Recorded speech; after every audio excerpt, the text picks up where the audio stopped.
샬롬, 9주차 교회란 무엇인가? 새가족 교육 함께 나누기 원합니다. 한 새신자가 질문한 내용입니다. 저는 교회에 나오기 전 미션 스쿨을 다닐 때 이미 성경과 찬송을 배웠습니다. 저는 교회에 나오지 않고도 성경을 스스로 연구함으로써 주님을 믿을 수 있다고 생각하는데 교회는 꼭 다녀야 하는 겁니까? 그렇다면 교회란 무엇입니까? 건물입니까? 사람들의 모임입니까? 친교 단체입니까? 특정한 목적을 가진 조직체입니까? 교회의 본질이 무엇입니까? 교회는 하나님의 자녀들, 백성들에 관한 호칭입니다. 교회라는 말은 히브리어로 카알이고 헬라어로는 에클레시아인데 동일한 의미입니다. 주님이 세우시겠다고 하신 에클레시아, 곧 교회는 주님의 부름을 받은 백성이 주님을 주인으로 모시고 하나님께 예배드리는 공동체입니다. 하나님의 백성으로서 교회는 결코 사람이 만든 단체가 아니라 하나님께서 자기 아들의 피로 사신 하나님의 교회입니다. 두 번째, 교회는 그리스도의 몸입니다. 교회는 그리스도의 몸이요, 그리스도는 교회의 머리입니다. 이는 예수 그리스도를 구주로 신앙 고백하는 무리들의 모임인 교회가 예수 그리스도와 떨어질 수 없는 관계임을 말해줍니다. 따라서 교회는 가정에 비유할 수 있습니다. 가정에는 모든 일을 주관하고 결정하는 어른인 아버지와 어머니가 있는가 하면 심부름을 하며 부모님을 돕고 힘이 되어주는 큰딸이 있고 겨우 자기 옷을 챙겨 입을 줄 아는 유치원생의 아들이 있으며 아예 모든 일을 도와주어야 하고 때로는 일을 저질러 놓기만 하는 갓난아기도 있고 늘 뒤에서 가정을 감싸며 보살피는 할아버지와 할머니도 계십니다. 바로 교회도 마찬가지입니다. 교회에는 목사님을 비롯한 많은 직분자들이 있는데 이 모두가 머리 대신 주님의 지체로서 그리스도의 몸을 이루고 있습니다. 교회를 생각할 때 흔히 사람들은 잘 지어진 고딕식의 건물을 연상하기 쉽습니다. 그러나 그것은 예배당이지 교회는 아닙니다. 또 어떤 사람은 교회를 제도로서 생각하기도 합니다. 그러나 교회 내에 제도가 존재한다고 해서 그 제도 자체가 교회는 아닙니다. 그러면 교회란 무엇입니까? 교회는 구약시대에 이스라엘 민족이 가졌던 하나님의 백성의 사상을 이어받아 그리스도의 터 위에 세워진 그리스도인들의 모임입니다. 또한 교회는 그리스도의 몸입니다. 교회의 머리 되시는 예수님과 그의 뜻을 따라 교회 일을 주관하여 이끌어가는 목사님, 교인들에게 신앙의 모범이 되는 장로님, 교회 봉사를 위해 일하시는 집사님, 때때로 고집을 부리고 때를 쓰며 자기중심적 생활을 하는 성도, 이제 처음 예수를 믿기 시작하여 많은 보살핌을 받아야 하는 초신자들도 있습니다. 이 모두가 한데 어울리며 서로 도와야 집을 지어가듯 그리스도의 몸을 세워 성장하는 생명이 있는 유기체로서 사랑의 공동체가 되도록 해야 합니다. 교회는 베드로의 신앙 고백을 자기의 고백으로 삼고 실천하는 자들의 모임입니다. 교회는 건물이 아닙니다. 제도도 아닙니다. 교회는 사람들입니다. 그러므로 교회된 우리 그리스도인들은 교회다운 교회가 되기 위하여 교회된 우리 자신을 그리스도 안에서 날마다 성장하도록 사랑 안에서 자라가야 할 것입니다. 두 번째로 교회는 어떤 특징을 가지고 있습니까? 교회는 하나입니다. 바울은 주도 하나요, 믿음도 하나요, 세례도 하나이요, 하나님도 하나이시니라고 말합니다. 장로교회도 대한예수교 장로회 통합측과 합동측, 기독교 장로회로 분파되었고 합동측은 수십 개의 교단적 분파를 이루고 있는 것이 사실입니다. 그러나 교파 분열은 역사적, 문화적, 정치적 갈등으로 인해 야기된 것으로 연합과 일치를 향해 나아가야 할 과제입니다. 그러나 하나님의 교회는 신앙에 있어 그 대상에 있어 여전히 하나입니다. 두 번째로 교회는 거룩합니다. 교회가 거룩하단 말은 교인이 자신의 잘못된 행위를 용서받기 위한 것이며 하나님께 예배드리고 예수 그리스도의 이름으로 용서받고 성도라 인정을 받아야 합니다. 교회의 거룩성은 교회나 교인으로서 말미암은 것이 아니라 그 백성을 용서하시고 변화시키시며 새로운 삶을 주시는 그리스도께 있는 것입니다. 세 번째로 교회는 보편적입니다.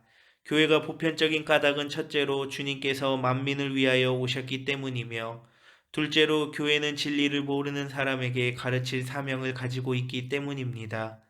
그러므로 교회는 누구든지 들어올 수도 있어야 합니다. 부자도 가난한 사람도 주정뱅이도 사기꾼도 들어와서 예배를 드릴 수 있어야 합니다. 교회는 만민을 구원하시는 주님의 집이기 때문입니다. 네 번째로 교회는 사도적이어야 합니다. 사도적 교회란 그리스도인들이 교회 안에서 세례를 받고 교회 일원으로서 말씀을 듣고 함께 떡을 떼며 서로 돕고 봉사하는 모이는 교회로서 뿐만 아니라 세상에 나아가 복음을 전하고 그리스도의 사랑과 봉사를 위해 흩어지는 교회를 의미합니다. 성경은 모든 하나님의 백성인 우리를 부르시고 또 보내신다고 말씀합니다. 381년 교회는 니케아 콘스탄티노플 신조를 통하여 우리는 하나이고 거룩하고 보편적이고 사도적인 교회를 믿는다고 고백하였습니다.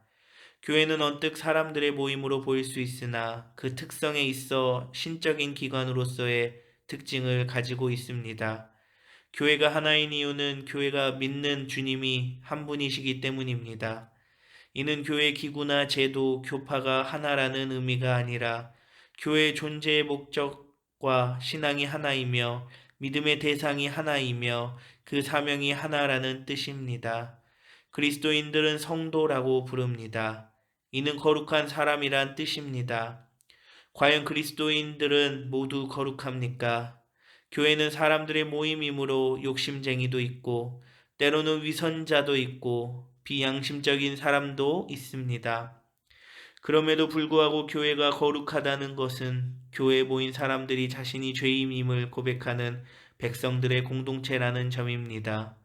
교회가 보편적이라는 말은 교회는 국적과 신분, 학력, 재산, 나이와 인종의 차별 없이 누구나 다 교인이 될 수 있음을 말합니다. 이는 또한 남녀노소 빈부귀천을 구별하지 않는 만민을 위한 교회를 의미하기도 합니다. 교회가 사도적이라는 말은 예수의 제자들인 사도들의 가르침과 인도하심을 받았던 초대교회의 모습을 간직하고 계승하며 말씀 위에 서야 한다는 의미입니다.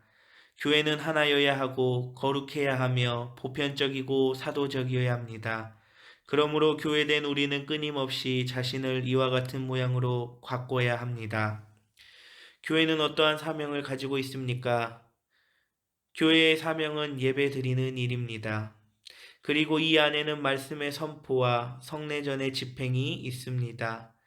주님은 제자들에게 세상 끝날까지 우리에게 분부하신 모든 것을 가르치게 하라고 명령하셨습니다. 말씀의 선포는 인간을 죽음에서 영원한 생명으로 옮기는 구원의 말씀을 우리에게 주는 것입니다. 하나님의 말씀은 기록된 말씀인 성경과 예수 그리스도 그분 자신을 의미하며 또한 성령의 인도를 받고 설교자를 통해 선포되어지는 말씀을 뜻합니다.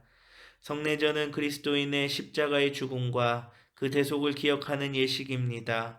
예수 그리스도께서 십자가를 지기 전인 유월절 만찬에서 자신을 기념하라고 하신 이 예식은 성령을 통하여 그리스도를 만나는 중요한 예식으로서 설교와 함께 예배에서의 중요한 기둥이 되고 있습니다. 두 번째로 교회의 사명은 교육하는 일입니다. 예수님은 각 성을 두루 다니시고 천국의 진리를 가르치셨고 초대교회는 늘 성전에서 가르치는 일에 힘썼고 바울은 디모데에게 가르치는 일에 집중하라고 말합니다. 그리스도의 몸인 교회는 말씀과 교리와 영적 성장을 위해 필요한 모든 것을 가르치고 배워야 합니다. 세 번째로 교회의 사명은 친교하는 일입니다. 친교는 마치 몸의 혈관 조직과 같아서 몸의 피가 세 번째 교회의 사명은 친교하는 일입니다. 친교는 마치 몸의 혈관 조직과 같아서 몸에 피가 통해야 사는 것처럼 교회 또한 성도의 교제가 원만해야 활기를 찾게 됩니다. 네 번째 교회 사명은 선교하는 일입니다. 선교는 개인의 구원과 사회적 구원을 다 포함합니다. 교회는 인간 개개인의 영혼을 사랑하고 우리가 몸담고 있는 사회에도 관심을 가져야 합니다. 그런 의미에서 우리가 사는 현대에서도 교회도 하나님의 나라의 확장을 위한 전도와 사회봉사 사역을 계속해야 할 것입니다. 교회의 가장 중요한 사명은 하나님께 신령과 진정으로 예배드리는 일입니다. 교회는 예배를 통하여 하나님을 만나고 그분께 영광과 찬양을 드립니다. 그 예배의 중심은 말씀을 선포하는 일과 성례전을 집행하는 일입니다. 말씀은 예수 그리스도의 오심과 그분의 생애와 죽으심과 부활, 승천, 그리고 다시 오심을 전하는 복음 말씀인 캐리그마의 선포가 있어야 합니다. 설교 말씀과 함께 성례전의 집행은 개신교 예배의 생명입니다. 설교가 들려지는 말씀, 보이지 않는 말씀이라면 성례전은 보이는 말씀입니다. 교회는 하나님의 말씀을 선포하고 그 말씀을 가르쳐야 합니다. 초대교회는 성도들이 서로 사랑하고 나누고 관심과 보살핌을 서로의 형편을 돌아보아 서로의 필요를 따라 나눠주는 믿음의 교제를 나누었습니다. 또한 교회의 사명은 예수의 지상 명령처럼 땅끝까지 주님을 전하는 증인이 되는 예배 공동체인 동시에 아직도 주님을 알지 못하는 사람들에게 예수가 구세주임을 증거하는 선교 공동체가 되는 것입니다. 교회가 교회될 수 있는 것은 교회가 그 사명과 역할을 다할 때 가능합니다. 캐리그마가 선포되고 예배를 통해 우리의 몸을 신령과 진정을 다해 산 제사로 드리며 세상과 구별된 삶을 살도록 말씀이 바로 교육되며 자기의 이익만을 앞세우는 세상의 풍속을 따르지 않고 서로가 서로를 진정으로 사랑하고 교제하며 그리스도의 지상 명령인 땅끝까지 복음을 증거하는 선교를 수행하는 것이야말로 교회가 존재하는 이유이며 그 사명을 다하는 일이 되는 것입니다. 캐나다 농촌에서 3살 난 아이가 실종되었습니다. 아이가 실종된 장소는 한없이 넓은 밀밭이었습니다. 이 사건은 그 지방의 일대 교회들에 연락되었고 각 교회의 소년부터 노인에 이르기까지 모두 한 줄로 서서 손에 손을 잡고 밀밭 속을 전진하여 결국 길을 잃고 헤매다 쓰러져 있는 아이를 찾아내었습니다. 이것이 교회의 모습입니다. 한 마음, 한 노래, 한 믿음으로 단결한 성도의 교제 코이노니아를 교회라고 부릅니다. 한 마음, 한 노래, 한 믿음으로 단결된 성도의 교제를 코이노니아, 즉 교회라고 부릅니다. 우리 모두는 교회 안에서 또 하나의 작은 교회입니다. 이 작은 교회가 건강할 때 교회는 바로 설 수 있습니다. 오늘은 9주차 교회란 무엇인가에 대해 나누어 보았습니다. 소망하기는 머리이신 예수 그리스도 안에서 우리 모두가 하나님을 예배하고 하나님을 찬양하는 귀한 공동체로서 살아가는 저와 그리고 여러분들 되길 소망합니다. 9주차 새가족 교육을 함께 해주셔서 감사합니다.